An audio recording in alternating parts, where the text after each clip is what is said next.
Surviving an event that violates the laws of physics is a uniquely isolating form of trauma.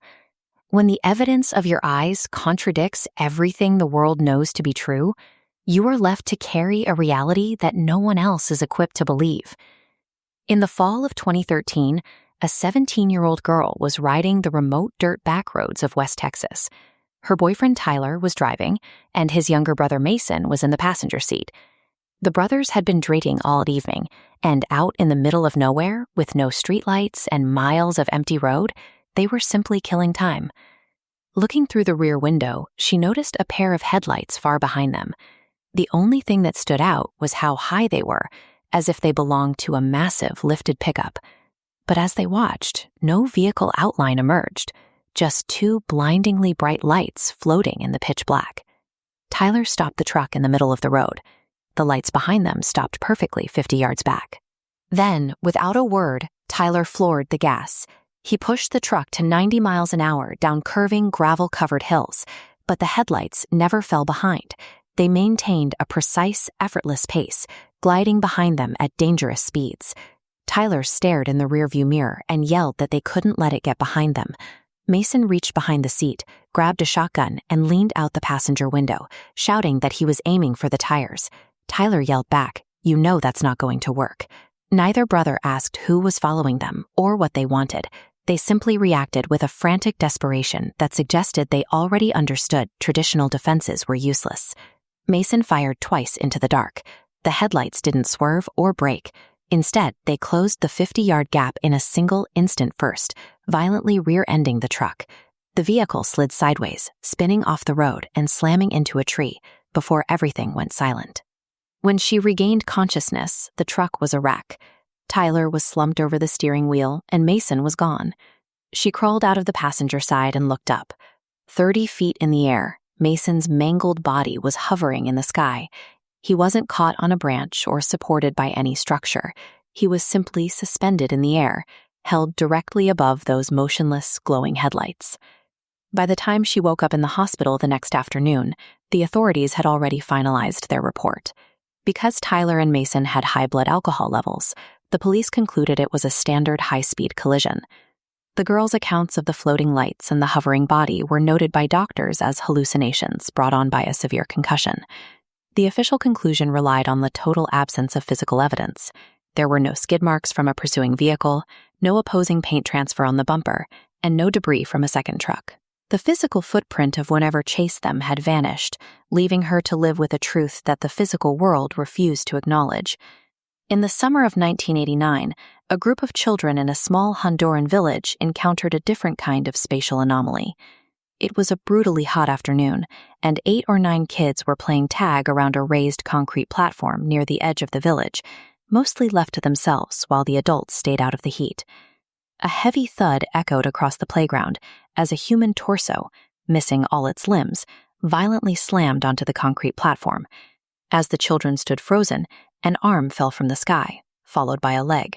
Finally, a human head dropped from above, striking the edge of the concrete and rolling into the dirt. Every child in the playground instinctively looked up, expecting to see a helicopter or an airplane. Instead, they saw nothing but a perfectly clear, undisturbed blue sky. There was no source and no explanation for how the remains appeared directly above them. The children fled to their parents, who returned to find vultures already gathering at the platform. The policeman was forced to store the remains in a failing refrigerator for a full week before the military arrived to collect the body, leaving the village to grapple with an event that defied every local law of physics. In the years following, townspeople tried rationalizing the event as an accidental drop by scavengers or a mishap from a vehicle on a nearby road. These theories were desperate attempts to bring the event back into the realm of the possible. Biology fails first. A single vulture can't lift an adult torso, and a flock would be easily visible in an empty sky. Geography fails next. The nearest road was too far for a vertical drop, and no overhanging branches could have hidden the remains. Decades later, the witnesses still recall the same detail. The pieces fell one after another in less than a minute from a completely empty sky. The physical evidence was undeniable, yet it directly contradicted the laws of reality. leaving the village with a mystery that logic could never solve. Deep in the wilderness, the rules of reality can become even more distorted. In October 2011, 4 college students were camping miles down an unmapped service road in an Arkansas national forest. They were sober, isolated, and far beyond the reach of any cell service. Around 10:30 p.m., they spotted a campfire on the opposite ridge, about half a mile away. It seemed normal until one of the students tossed a fresh log onto their own fire. The distant fire across the valley flared up at the exact same moment. To test what they were seeing, one of the campers stood up and stretched his arms over his head. On the opposite ridge, a shadowy silhouette stood and mirrored the movement. Every time a camper moved, the figures across the valley replicated the action with a consistent 1 to 2 second delay. One of the students aimed a high-powered hunting spotlight across the valley and swept the beam over the opposite ridge. The fire and the silhouettes instantly vanished, revealing nothing but empty trees and rocks. But the moment he clicked the light off, the fire and the figures reappeared exactly where they had been. They stayed awake all night, listening to faint, familiar-sounding voices drifting across the gap. The night ended with a clear, distinct laugh, a sound that perfectly matched the voice of a student sitting right there in their camp. At daybreak, they hiked to the opposite ridge to find the other camp. They found an old, completely cold fire pit, but nothing else.